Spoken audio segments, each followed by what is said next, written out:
Gaafa garaan waa yaadu harrabni kulkulfataa, onneen tiruun waadamee adoodee dhukkubfataa. Addunyaa gaaffiin guutte kan mul'ata dhibama, harcaatoo kosii lafaa kan fooliin ishee jibbama. Yoo nyaattees nyaachuu baattus beeloftee dhuma quuftaa, otoo isa lafaa fuutuu kan koo keessaa buuftaa. Ajjeefnee wal balleessuun saba koo nu iffafaa. Hammeenyi maalluuf godha jaalalatu nutti hafaa. Hamma siifachi deemnee iyyinee wal abaarru, qaawwaa walii duuchinee maaliif waliin gargaarru? Gaafii abbaa sobaatu mirga guurratee galaa. Gaafii qe'ee keessatti obbolaatu wal qalaa. Hundumtuu wal ajjeesuuf haaduu qaratee fiigaa. Jaalalli biyyaa badee hammaate gatiin dhiigaa. Golli gammachuun guute moofaa gaddaa uffate. Safuun biyyaa godaanee ilmi abbaa tuffate. Qe'een keenya maaf one garaa waaqaa maaf gadde. Jibbii biyya tuulame jaalalli biyyaa badde. Harka fuunee kam jirtu daawwattoota keenya kun waliif miidiyaa kan karaa toora yuutuubii keenya isin qaqqabudha. Hayyeen daawwattoota keenya guyyaa har'aa waloo kennasaa kaasaa'uun isin qabadheen dhiyaadheen jira. Hamma xumura qophii keenyaatti faana tura.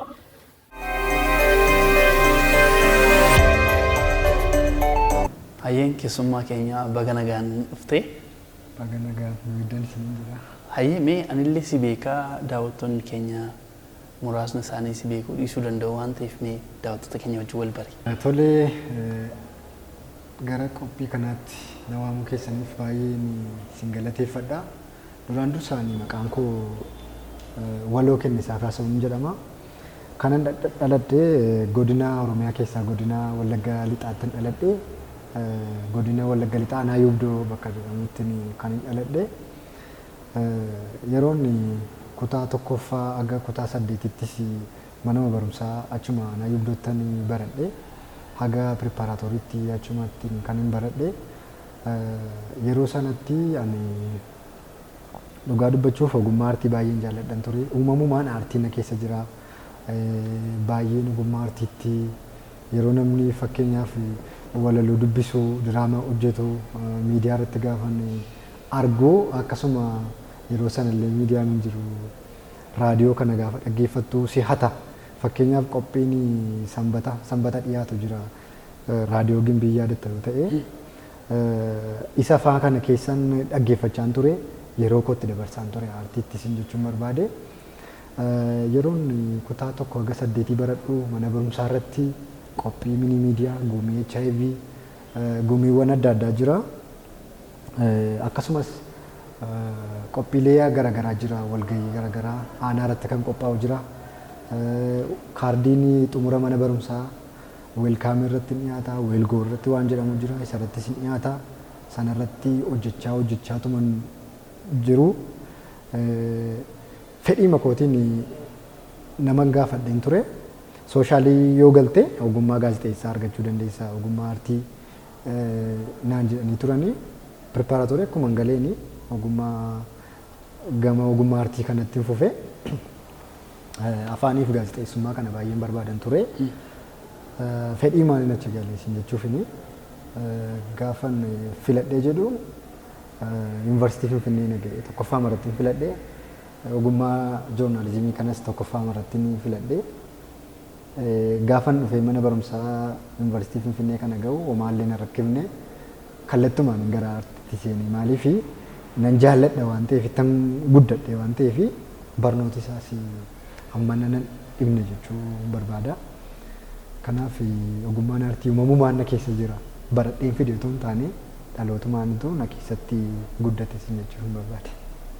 Kennaa walaloo qabdaa. Na yaadadha guyyaa tokko daandii irratti walitti dhufnee utuun namoota gaggaafadhu akkatti walaloo walaleessuu dandeessu si argeen jira. Mee walaloon kennaa waaqatu namaa kennamoo baratanii bira gahumoo mee akkamitti argatu? Walaloon ogummaa uumamni sii kennuudha. Uumamumaanitu keessa kee kana dhufa sii galee.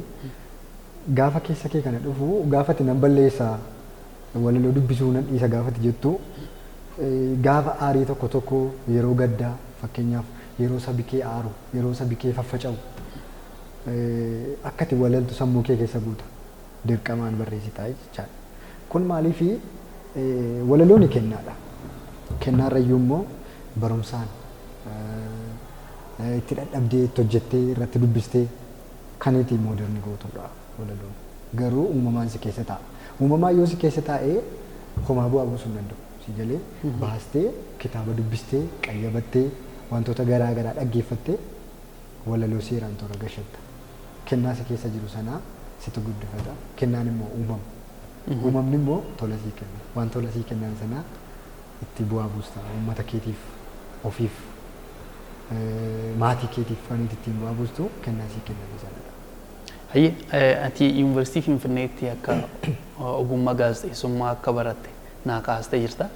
Mee ogummaa gaazexeessummaa fi walaloon kun wanta wal arguu qaba si fayyadeera yeroo gaazexeessummaa baratte keessa wanta waa'ee walaloo wanta si barsiisan qabu.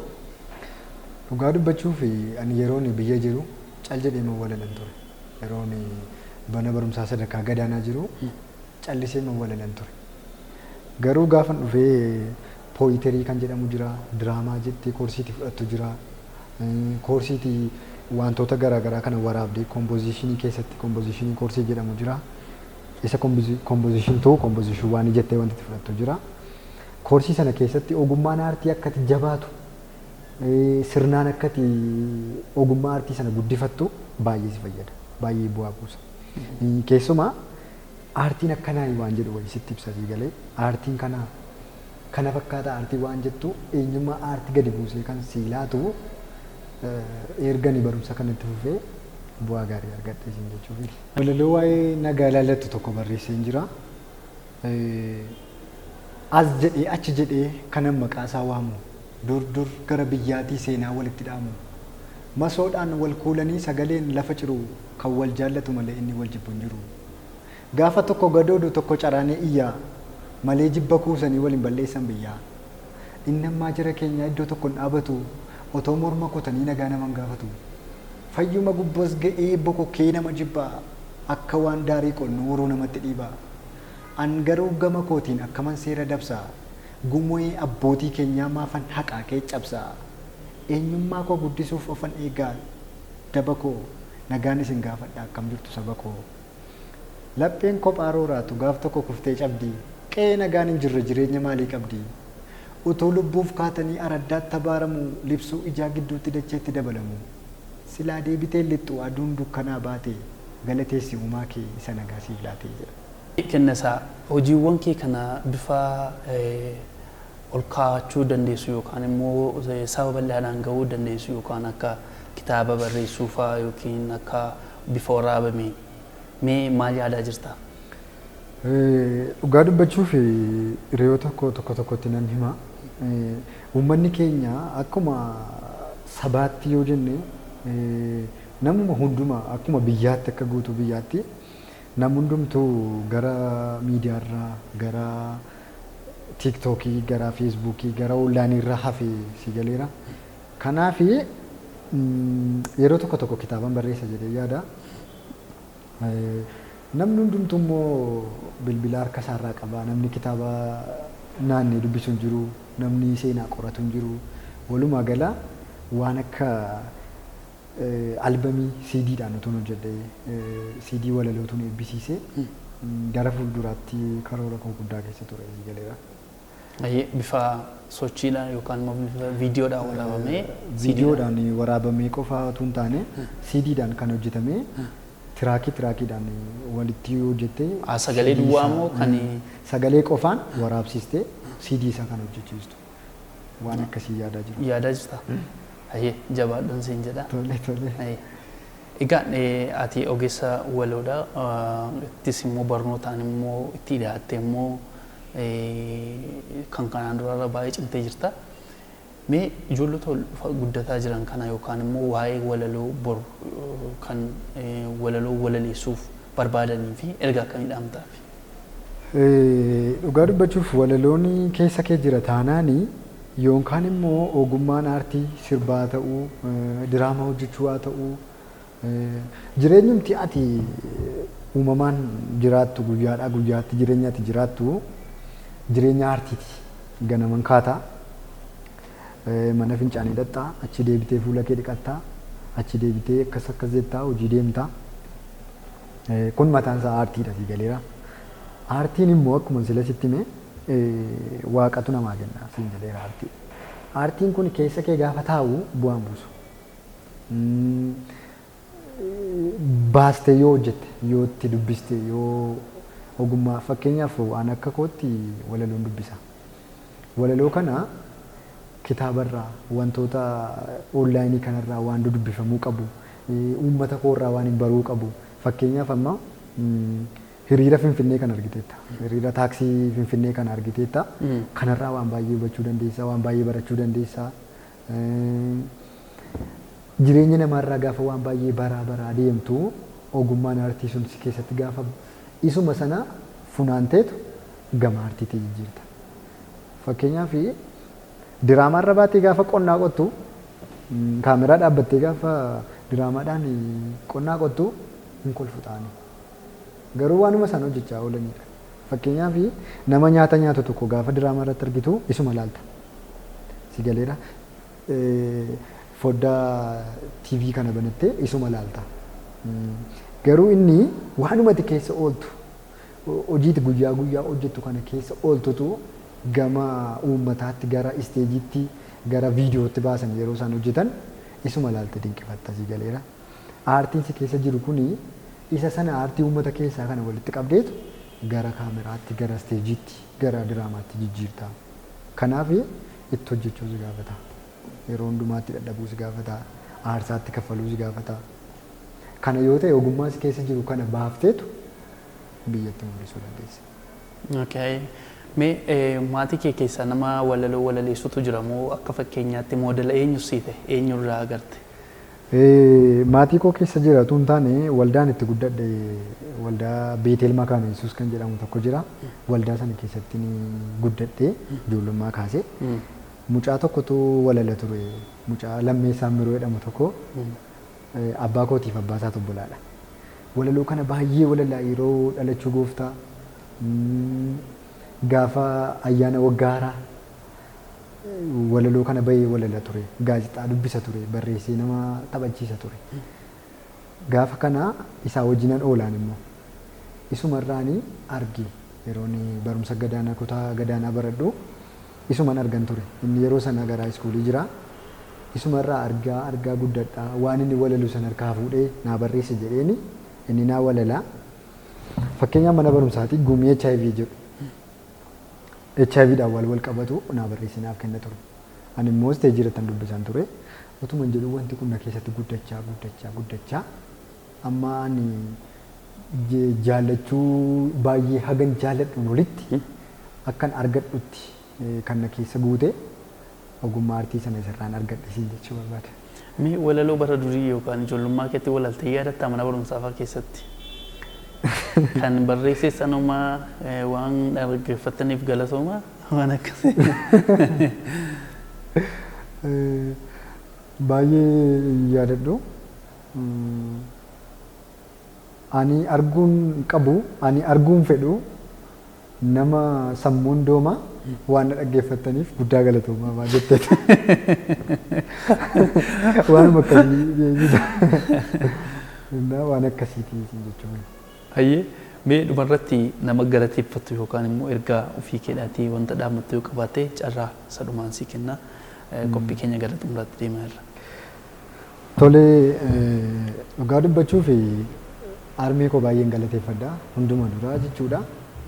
Armeen koo baay'ee aarsaa guddaa natti kaffalte barumsa kana barachuuf sadarkaa kanarra hamman ga'uuf baay'ee dadhabbii guddaa natti dadhabde baay'ee ishee gama kootiin nan galateeffadha. Isinis akkanaa galateeffattan abdii guddaan qaba. Akkasuma obboleessa koo Lammeessaa nama baay'ee aarsaa natti kaffalee yeroon dadhabutti nama na jabeessu yeroon karaa wallaalutti kan karaa natti agarsiisu Lammeessaa baay'ee dagachuun barbaadu lafa jirtutti galatoomsiin jira. Akkasuma mata dureen nan gaafatin jedhu tokko jira. Akkam jettee na gaafattaaree jiruu Finfinnee keessaa anuu utuun sitti mee afaan qabattee teessaa. Gaafa teessee na ilaaltu jireenya koo fakkaataa namni hunduu faranjiidha akka cabbee addaataa. Konkolaataa bitatee magaalaa keessa oofaa mana isaatiin argitu uffata citaaf moofaa. Gadduma galchanii bakka hojii maallaqaa lafa muummichi deemu hundumaa wajjiniin naqaa jedhee maqaan waama mandarri guutuun biyyaa hangaruu mana kiraaf gaafa 30 iyyaa. Iyyan daanqoon dhufanii balbalarra dhaabbatu mana natti reebanii uleedhaan na qabatu asiif achiraa ta'e waan meeqatti abbalaa mana kiraayii ji'a gatii sangaan kaffalaa karaarraa nan dhabanii akka hiyyeessa deegaa halkan barii dammaqeen baasii finfinnee eegaa aduu isaarratti irraa ta'e mukatti hirkadhee mugaa bona shinii tokko ittiin birrii 20 dhugaa. Waloo Kennasaan asitti argamtee yeroo mi'ooftuu qabduudhaati qooduudhaan keessummaa keenya waan taateef guddaa galatoomii siin jennaa ulfaadhu baay'ee. Tolee isinis keessummaa kabajaa gootanii asitti na waamuu keessaniif guddaan isin galateeffadha galatoomaa ulfaadha. Hayyee.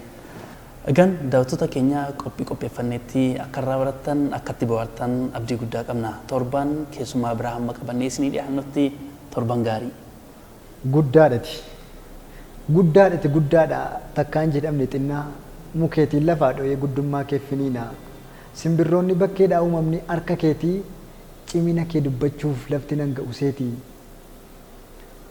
duumessa harkaan qabdee waan hin jirre elmita tulluu sosokaan dhooftee teessoo keetti deebita doonii bututaa yaabdee isaan utaalte ceeta jiraatti lubbuu gootee kakuu namatti feeta bara baraan jiraattaa teessoo kee irratti moote kattaarra misoomsita waanuma hin jirre goote.